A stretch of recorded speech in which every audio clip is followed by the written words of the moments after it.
संध्या बेले झुपु झुपु वर्षा होउथिबो आउ एभଳି किछि गरम गरम क्रिस्पी पकोड़ा मिले जीवो।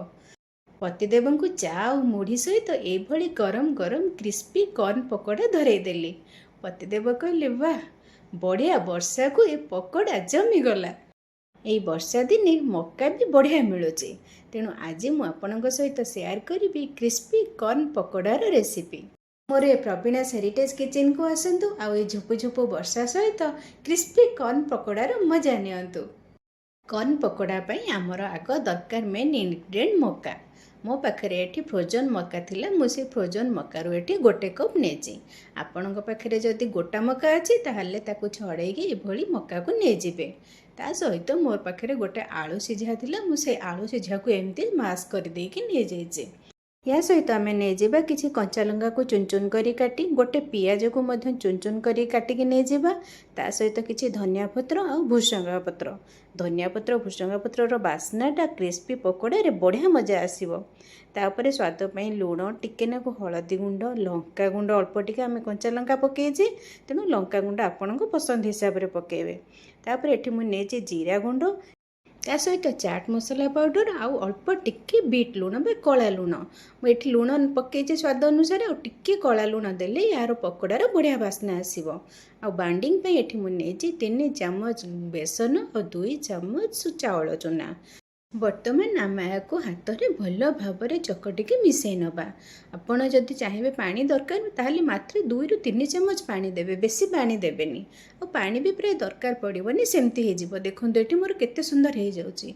हाँ, एठी अदा को भी ग्रेटिंग करके नहीं था, एक्चुअली मु भूली जाइए। आप ग्रेटिंग करके अदा नेले भी तार बढ़िया बास्ना आसीबो।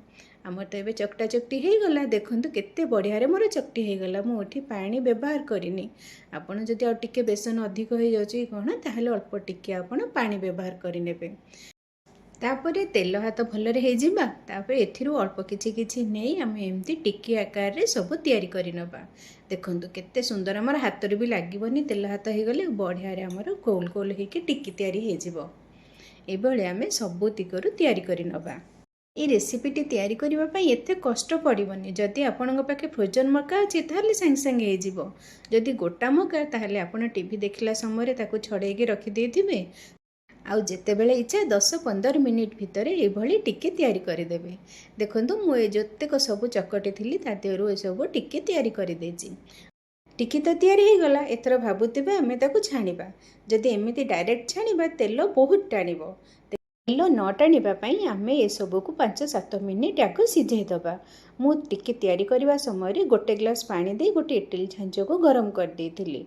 वर्तमान याकू आमे 5 मिनिट हाई फ्लेम रे सिझाई दबा। देखंतु 5 मिनिट सिझी गला परे हमर टिके गुडी को बहुत सुंदर करी बाहरी आसुची। याकू टिके 2-3 मिनिट ठंडा हैला परे आमे याकू सेलो फ्राई करबा। वर्तमान गोटे पैन रे मु अल्प तेल नहीं याकू आग तेल को गरम करने को देवी। देखो मु केतिकी तेल नौची मोर सेतिकी तेल ही बंचीबो, बिल्कुल भी तेल टाणीबनी। तेल गरम होला परे आमे जो सब टिकी को बॉईल करके रखीचे ताकू सब गोटे गोटे करी ट्रांसफर करबा। वर्तमान आमे फ्लेम को मीडियम करदबा, ना हाई रखिबा ना लो रखिबा। सेतिकी समय आमर जेमती दी पट जाक पूरा गोल्डन ब्राउन हैला पर्यंत आमे सब टिके गुडी को ए भली फ्राई करि नबा। देखंतु हमर केते सुंदर ब्राउन कलर हे के हमर टिके गुडी को पूरा हे जायछि। आ सेलो फ्राई रे केते सुंदर हेछि। तेल भी जमा टाणीनी।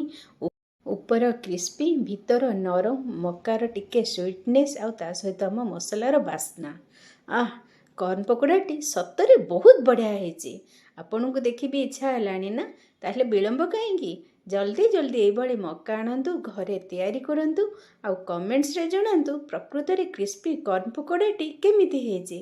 जदि भल लागिला हसिकी लाइक बटन प्रेस करबा को जम्मा भूलिबेनी। झुपु झुपु वर्षा रे परिवार सहित क्रिस्पी कॉर्न टिकीर मजा नियंतु। आ मु जानिछि ए समय मते आपण निश्चय मन पकेइबे।